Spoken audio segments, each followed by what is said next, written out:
हर हर महादेव दोस्तों, मैं नवनीता वशिष्ठ। आज बुध प्रदोष व्रत की सभी को हार्दिक शुभकामनाएं। जब बुधवार को प्रदोष व्रत होता है तो इसको बुध प्रदोष व्रत कहा जाता है।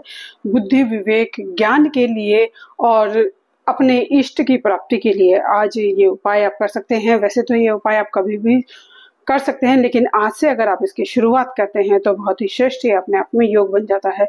आज के दिन भी जो कृष्ण पक्ष में शिवलिंग पर अभिषेक नहीं कर पाए, जो कावड़ लेके आए हैं वो नहीं कर पाए, तो वो इस प्रदोष व्रत में भी, इस शिवरात्रि पर भी, ये जो शुक्ल पक्ष की त्रयोदशी होती है इस दिन भी जल चढ़ा देते हैं। कई जगह पे ऐसी मान्यता है कि वो अगर कोई, क्योंकि 15 दिन का गैप नॉर्थ इंडिया में और साउथ इंडिया में होता है, और यही गैप आपका वेस्ट इंडिया में और नॉर्थ इंडिया में बनता है, तो उनका सावन 15 दिन बाद शुरू होता है। तो उस लिहाज से भी ये जो शिवरात्रि, ये जो त्रयोदशी होती है, ये बहुत ही श्रेष्ठ और अच्छी त्रयोदशी होती है। अगर आप कृष्ण पक्ष में ये कावड़ नहीं ले पाए तो आप शुक्ल पक्ष में कावड़ ला सकते हैं और ये अभिषेक कर सकते हैं।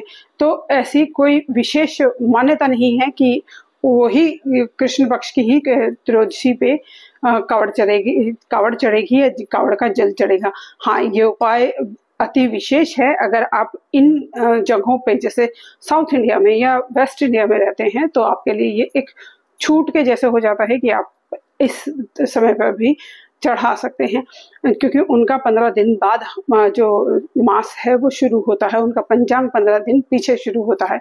तो ये एक उपाय है जो आप आज के दिन कर सकते हैं। इसके अलावा आप जो शिव पुराण में हैं, जो शिव महापुराण में विशेष स्तोत्र हैं शिव जी के, जो कि शिव जी के भक्तों ने ही उनको प्रसन्न करने के लिए उनका वादन किया है, उनका गायन किया है, तो उन स्तोत्र का पाठ करना अपने आप में बहुत ही शुभ और श्रेष्ठ होता है। ये बहुत सारे स्तोत्र हैं, बहुत सारे स्तोत्र शिव पुराण में लिखे हुए हैं और बहुत ही उनके महत्व भी बहुत डिटेल में बताए गए हैं।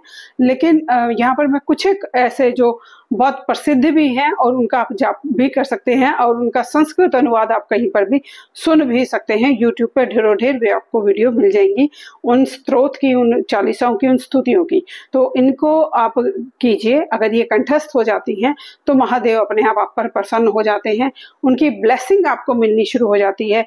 एक दिन में चमत्कार कहीं भी नहीं होता, कम से कम 6 महीने आपको ये लगातार में उपाय करना होता है, तब इसका कहीं जाकर आपको असर दिखना शुरू होता है कि हाँ, कुछ तो हो रहा है, कुछ समथिंग डिफरेंट आपकी लाइफ में घटित हो रहा है। तो ये जो चालीसा है, शिव चालीसा, शक्ति चालीसा तो है ही, इसके साथ ही है अर्ध नर नारेश्वर स्तोत्र, जो भगवान विष्णु ने और ब्रह्मा जी ने शिव जी की स्तुति करते हुए किया था, जब उन्होंने अर्ध नर नारेश्वर स्वरूप को प्रकट किया था और मैथिली सृष्टि की संरचना की थी। तो तब ब्रह्मा जी ने और विष्णु जी ने इस स्तोत्र का पाठ किया था।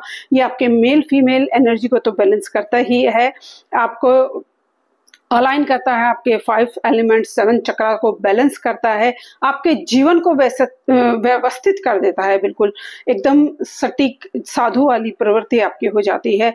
आप अपने अंदर ही शिव और अपने अंदर ही शक्ति का प्राकट्य महसूस करते हैं, आपको एनर्जी महसूस होती है। बहुत ही पावरफुल ये उपाय है। ये उपाय भी आप कर सकते हैं। इसके अलावा है शिवाष्टक स्तोत्र और शिव महिमा स्तोत्र, जो पुष्पदंत ने किया था, शिवाष्टकम जो राम जी ने किया था, तांडव स्तोत्र जो रावण ने जिसकी संरचना की थी।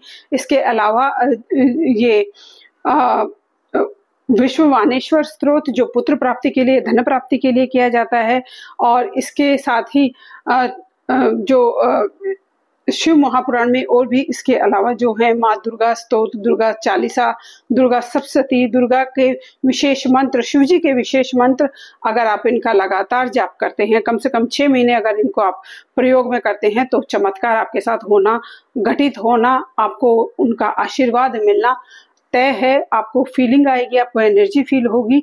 बस जो भी उपाय करें, भाव से करें, विश्वास से करें। जाता जाता ये सावन आपकी झोली खुशियों से भर दे, इसी भाव और विश्वास के साथ। धन्यवाद दोस्तों, नमस्कार।